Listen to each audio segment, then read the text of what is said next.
আল্লাহ তাআলা সাইয়েদনা ইব্রাহিম আলাইহিস সালামকে বললেন যে, ইব্রাহিম, এবার আরো বড় একটি কাজে তোমাকে অ্যাসাইন করব, বড় একটি মিশনে পাঠাবো। সেটা হচ্ছে আমার ঘরকে তোমার আবার পুনর্নির্মাণ করতে হবে, অর্থাৎ রিকনস্ট্রাক্টিং দ্য কাবা। কারণ আমরা জানি কাবা প্রথম নির্মাণ করেছিল ফেরেশতারা, তারপর করেছিল আদম আলাইহিস সালাম, তারপর করেছিল নূহ আলাইহিস সালাম। কিন্তু নূহ আলাইহিস সালামের মহাপ্লাবনে কাবা ধ্বংস হয়ে গিয়েছিল। সেটাকে আবার পুনর্নির্মাণের জন্য আল্লাহ তাআলা সাইয়েদনা ইব্রাহিম আলাইহিস সালামকে বললেন, আবার মাইগ্রেট করো ফ্রম প্যালেস্টাইন টু মক্কা।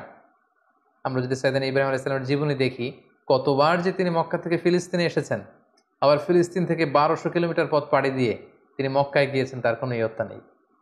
তিনি কাবা নির্মাণের জন্য গেলেন এবং সন্তান ইসমাইলকে নিয়ে কাবা নির্মাণ করলেন। আল্লাহ তাআলা বললেন, ওয়াইদ বাওয়ানা লিইব্রাহিমা মাকানাল বাইত। আমি ইব্রাহিমকে I pointed out for Ibrahim the site of the house. Kaaba ঘরের সাইটটা আমি দেখিয়ে দিলাম, এটা কতটুকু উঁচু হবে, কতটুকু দৈর্ঘ্য হবে, কতটুকু প্রস্থ হবে, তার সবটুকু আমি ইব্রাহিমকে বুঝিয়ে দিলাম। সাইয়েদনা ইব্রাহিম আলাইহিস সালাম সাইয়েদনা ইসমাইল আলাইহিস সালামকে নিয়ে কাবা নির্মাণ শুরু করলেন। ছোট্ট ছেলে ইসমাইল পাথর কেটে এনে বাবার কাছে দেয়। বাবা ইব্রাহিম আলাইহিস সালাম রাজমিস্ত্রির ভূমিকায় অবতীর্ণ হলেন। তিনি নিজ হাতে আল্লাহ তাআলার ঘর কাবা তিনি নির্মাণ করতে শুরু করলেন। বাপ ছেলে দুজনই পড়তে আরম্ভ করলেন, রব্বানা তাকাব্বাল মিন্না ইন্নাকা আনতাস সামিউল আলিম। হে আল্লাহ, আপনি আমাদের পক্ষ থেকে এই ইফোর্ট, এই ডেডিকেশনকে, এই কাজকে আপনি কবুল করে নেবেন। এবং আল্লাহ তাআলা বললেন যে, ওয়াইদ জাআলনাল বাইতা মাসাবাতান লিন-নাসি ওয়া আমনা।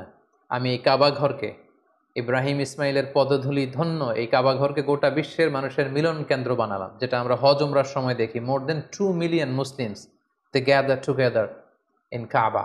কাবার চারিপাশে প্রায় 20 লক্ষেরও বেশি মানুষ একসাথে হজের সময় তারা সালাত আদায় করে। গোটা বিশ্ব থেকে প্রতিদিন উমরার জন্য মানুষ কিন্তু সেখানে যাচ্ছে। অর্থাৎ মানুষের একটা মিলন কেন্দ্র আল্লাহ তাআলা সেই এলাকাটিকে বানিয়েছিলেন, কিন্তু যেটা একটা সময় ছিল অনুর্বর, জনমানব শূন্য একটি এলাকা। এবং আল্লাহ তাআলা আমাদেরকে আদেশ করলেন, ওয়াত্তাখিযু মিন মাকামি ইব্রাহিমা মুসাল্লা। তোমরা ইব্রাহিমের দাঁড়ানোর জায়গাকে সালাতের জায়গা বানাও। অর্থাৎ যেই পাথরের উপর দাঁড়িয়ে সাইয়েদনা ইব্রাহিম আলাইহিস সালাম কাবাকে রিকনস্ট্রাক্ট করেছেন, আজ পর্যন্ত এই 2500-3000 হাজার বছর পরেও সেই পাথরটি আজও সংরক্ষিত আছে।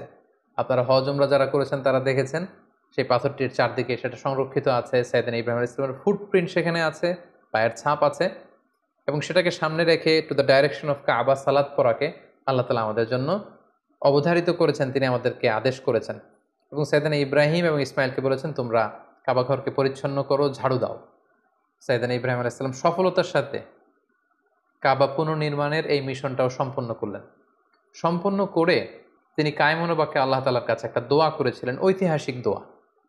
তিনি বলেছিলেন, রব্বানা ওয়াবআথ ফীহিম রাসূলান। হে আল্লাহ, এই মক্কায় আপনি একজন রসুল পাঠাবেন, ইয়াতলু আলাইহিম আয়াতিক, যে আপনার আয়াত তেলাওয়াত করবে, ওয়া ইউআল্লিমুহুমুল কিতাবা ওয়াল হিকমা, এবং এই এলাকাবাসীদেরকে তিনি আপনার কিতাব শিক্ষা দিবে, সুন্নাহ শিক্ষা দিবে, ওয়া ইউযাক্কিহিম, তাদেরকে পরিচ্ছন্ন করবে। ইন্নাকা আনতাল আজিজুল হাকিম, আপনি মহাপরাক্রমশালী, আপনি প্রজ্ঞাময়। এই বরকতপূর্ণ দোয়ার বদৌলতে বেসিক্যালি আল্লাহ তাআলা আখিরি জামানার পয়গম্বর বিশ্বনবী মুহাম্মদুর রাসূলুল্লাহ সাল্লাল্লাহু আলাইহি সাল্লামকে প্রায় 2500 বছর পরে মক্কায় শেষ নবীর আগমন ঘটে।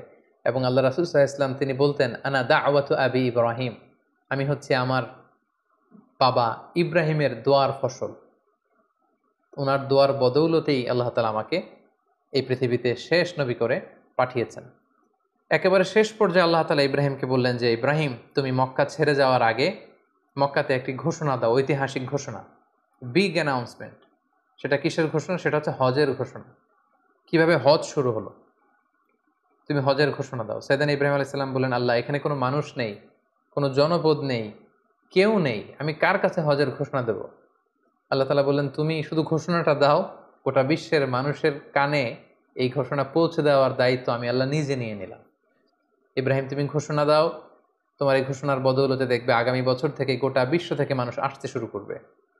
এবং সাইয়েদনা ইব্রাহিম আলাইহিস সালাম সাফা পাহাড়ের উপরে উঠলেন, কোনো বর্ণনায় জাবালে আবু কুবাইসের উপরে উঠলেন, উঠে ঘোষণা দিলেন, আইয়ুহান নাস ইন্না রাব্বাকুম ক্বাদ ইত্তাখাযা বাইতান ফাহাজ্জু।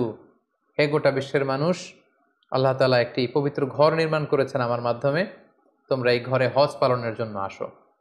তাফসিরে এসেছে যে এই ঘোষণাটা আল্লাহ তাআলা গোটা বিশ্বের সবার কানে তখন পৌঁছে দিয়েছেন। এমনকি আমরা তখন ছিলাম না এই পৃথিবীতে, আমরা রুহের জগতে ছিলাম। আমাদের কাছে আল্লাহ তাআলা এই আহ্বানটি পৌঁছেছিলেন এবং রুহের